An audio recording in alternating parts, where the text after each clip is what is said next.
We don't like to talk about hell. It's uncomfortable, it's grim.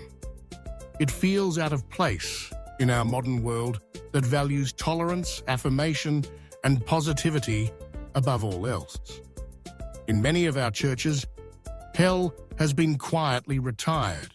It's been replaced with a vague, comfortable idea of separation, a sort of sad, lonely state for those who just don't choose love.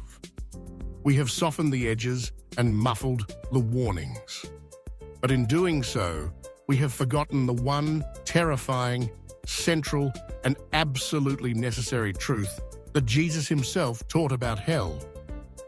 It is a truth that makes the gospel an urgent, life or death reality. It is a truth that, once grasped, shatters our complacency and forces us to confront the eternal stakes of our daily choices. The common modern conception of hell is that it is a place God sends bad people. The image is of a divine judge, reluctantly passing sentence on a criminal. This is a profound misunderstanding. The one truth that we have forgotten is this: God sends no one to hell. Hell is not a punishment inflicted from the outside. It is the definitive, eternal confirmation of a choice freely made from the inside. It is the soul getting exactly what it has chosen, forever. The Catechism of the Catholic Church is very clear on this point. It states, "To die in mortal sin without repenting and accepting God's merciful love means remaining separated from Him forever by our own free choice." This state of definitive self-exclusion from communion with God and the blessed is called hell. Notice the key phrases: by our own free choice and definitive self-exclusion. Hell is a choice. It is the result of a human being gifted with free will, looking at God, who is infinite truth, goodness, and beauty, and saying, "No, thank you, I prefer myself." To understand this, we have to understand the nature of mortal sin. A mortal sin is not just breaking a rule. It is a fundamental reorientation of the soul. It is a conscious and free choice to love something, ourselves, our pleasure, our power, our possessions, more than we love God. It is the creature placing himself on the throne that belongs to the Creator. Throughout our lives, every choice we make for or against God's will is, in a sense, shaping our souls. We are either becoming the kind of person who can live in the eternal fire of God's love, or the kind of person who cannot. Our daily choices are building a character, a definitive yes or a definitive no to God. The moment of death is when that choice becomes permanent. C.S. Lewis famously wrote, "The gates of hell are locked on the inside." It is the soul itself that slams the door shut, that refuses the offer of mercy. The horror of hell is not the absence of God. God, as the ground of all being, is present everywhere. The horror of hell is the soul's eternal, conscious, and unchangeable rejection of God's presence. Imagine a person who has spent their entire life in a dark basement, hating the light. They have come to love the darkness, the damp, and the enclosure. Then, one day, they are dragged out into the full glory of a brilliant summer noon. The light would not be a gift to them. It would be an agony. The warmth would feel like a fire. They would scream to be taken back to their familiar darkness.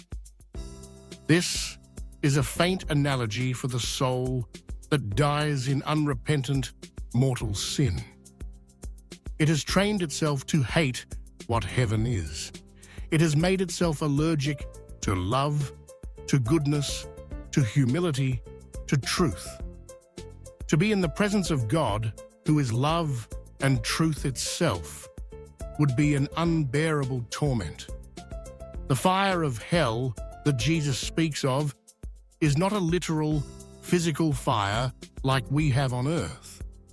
The Church Fathers often interpreted this fire as the pain of being exposed to God's burning love, but being unable and unwilling to receive it as love. It is the pain of a heart that is eternally closed, the agony of a thirst that will never be quenched because it refuses the living water offered to it. It is the torment of seeing the infinite happiness one has rejected and knowing that the choice is now permanent. This truth is terrifying, but it is also a sign of God's profound respect for our freedom. He created us in His image, and the highest sign of that image is our free will. He will not force us to love Him. He will not compel us to enter heaven against our will. A forced love is no love at all. He allows our choices to have real, eternal consequences. If we spend our lives choosing ourselves over Him, He will, in the end, honor that choice. This is why the gospel is such good news. It is not just a nice moral code, it is a rescue mission. Christ descended into our fallen world. He suffered and died on the cross, precisely to save us from making this terrible, final choice. He offers us, at every moment of our lives, and especially in the sacrament of confession, a way back. He offers us the grace to reorient our hearts, to say yes to Him again, no matter how many times we have said no in the past. Forgetting this truth about hell has devastating consequences. If hell is not a real possibility that we can freely choose, then sin loses its urgency. Confession becomes optional. The cross becomes a tragic drama instead of a necessary rescue. The call to evangelize, to share the good news with others, becomes a mere suggestion for personal fulfillment. Why bother with the struggle of conversion if in the end, everyone is basically fine? Jesus did not think everyone was basically fine. He spoke about hell more than anyone else in the scriptures. He used stark, terrifying language, the outer darkness, the unquenchable fire, the weeping and gnashing of teeth, not because He wanted to scare us into submission, but because He loves us and wanted to warn us with the utmost seriousness of the real danger we are in. He was like a doctor telling a patient, "You have a deadly disease, but I have the cure. You must take it." To ignore the diagnosis is to reject the cure. No, we do not like to talk about hell, but we must. Not to revel in fear, but to awaken in love and gratitude.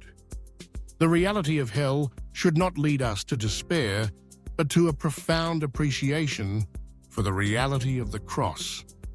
It should fill us with an urgent sense of our own need for a Savior, and it should move us to pray fervently for the conversion of all sinners, that they might turn from the path of self-exclusion and accept the merciful embrace of the God who desires nothing more than for them to spend eternity with Him in the perfect joy of heaven.